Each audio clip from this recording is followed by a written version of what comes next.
Well, hi there. I thought I would come on and share something of my testimony that has affected many other lives that I've shared it with. Most of you know that I'm the minister of a church and have been a Christian since 1971. Well, that's the second part of the story. The first part is that, well, my parents were criminals, were crooks, wanted in two states of Australia by the police. So I guess that sort of is the definition of a criminal, a lot of thieving and so.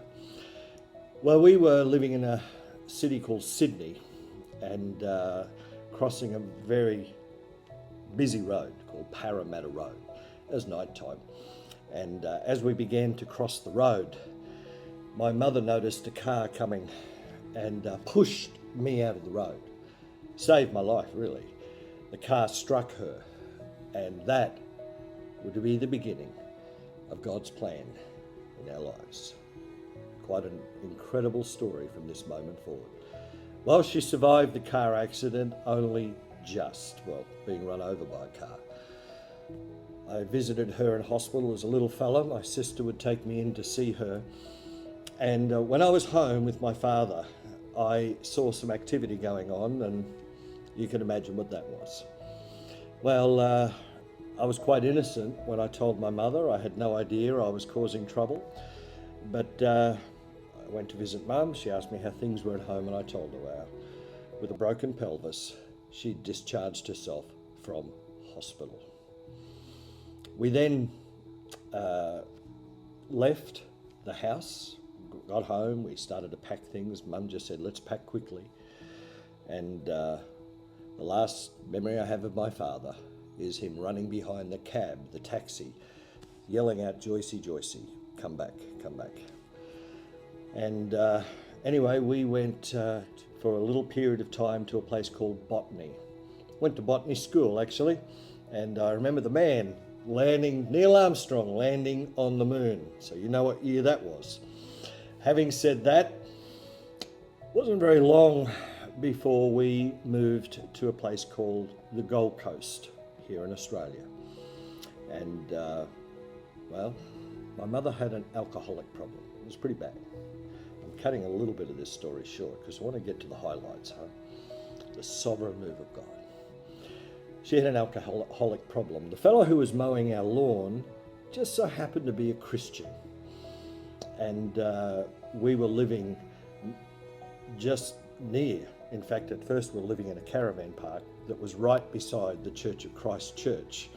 And then we moved to another place where this Christian was mowing the lawn. But in those days, in those days you could leave first thing in the morning on a Saturday and or a Sunday, provided you were home for dinner, it was okay. Well, you wouldn't want to miss dinner because if you missed dinner, you'd get a hiding. And so I'd go out on a Saturday morning and do my thing. Parents only knew what we all got up to in those days. But it was a different country, it was a different time. And living near this little Church of Christ church, I noticed children were walking into the building. And so I thought, well, I'll walk in there too. I didn't know it was a church, and I didn't know that I was walking into children's church, Sunday school. But I started to learn about Jesus. One day, my mother saw me walking in and she called me over and she said, where are you going? What are you doing? And I said, I've been going here every Sunday. She said, let me check that place out. So she marched on over and had a talk to somebody there. And she then said to me, you know what? You can keep going to that Sunday school. So I was pretty happy about that. We moved just down the road, and my mother had a live-in job and to help an elderly man. A fellow that was mowing our lawn that I referred to a moment ago, his name was Georgie Bolzer. I love saying his name because I want to honour this man for what he did. He was mowing our lawn, and he would, every time he turned up, he would have a Bible with him, a Good News for Modern Man it was in those days. And I'd sit down near the woodpile and he would just share stories with me. And when the church moved to a place called Southport, he would pick me up every Sunday in his big panel van, and he got me a Bible. gave me my own Bible, and he would show me how to read it. But anyway, one day, my mother started to faint, collapse. As we walked down the street, she would just collapse. Well, we went to the doctor's surgery and had a talk to the doctor. They did their tests. We came back to see what the tests had to say. And it's amazing this is the thing, it's amazing what they did not hide from children back then. We were just exposed to everything. And I remember the doctor saying to my mother, Joycey, you have cirrhosis of the liver. There's nothing we can do about it. You have 2 years to live. I remember clearly the doctor saying this to her. And as we walked out, my mother was clearly upset, and she patted me on the head and she said, well,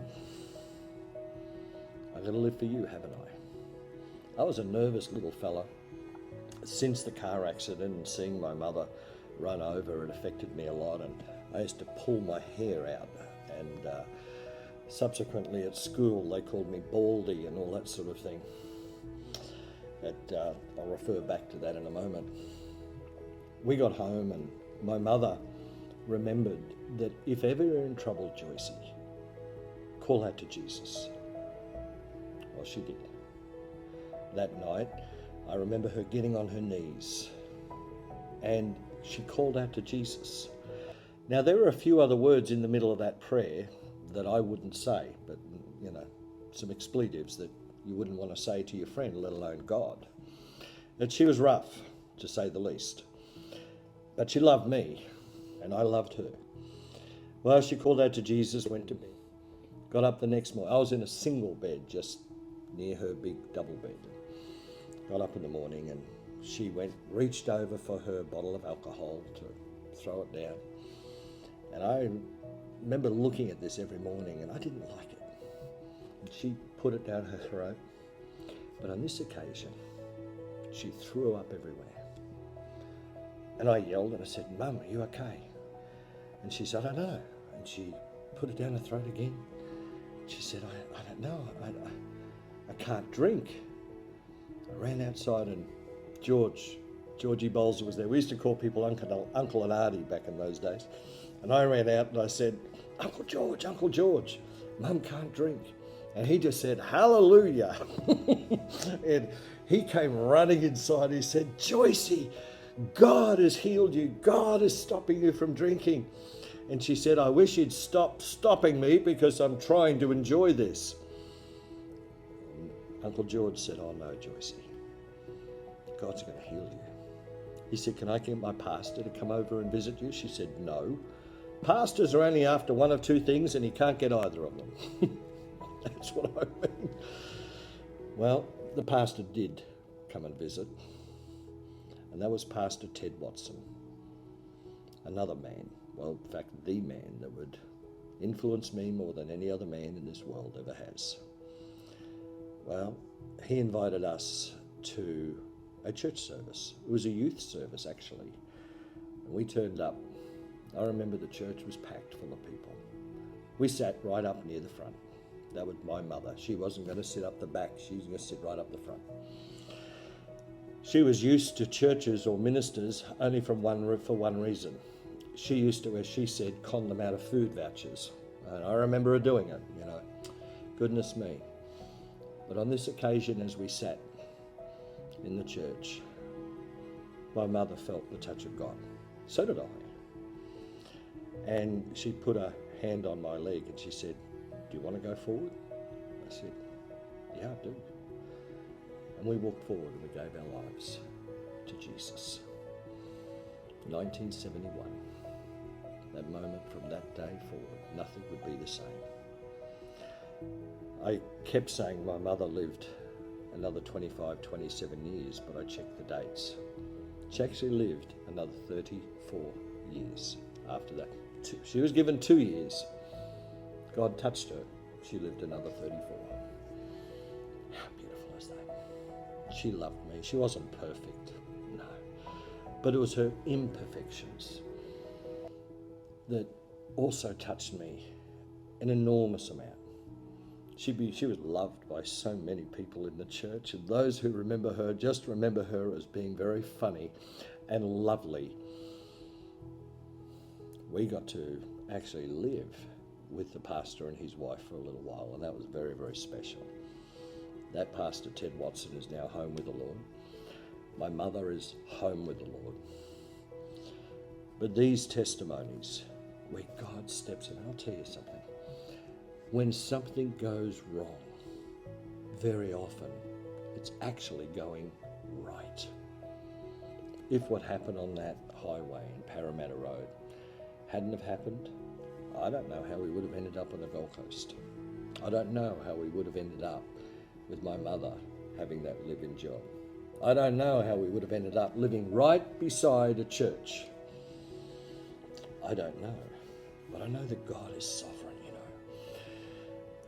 And sometimes even people's imperfections can touch you. God can touch you through them. Never tell God who he cannot send to bless and help you.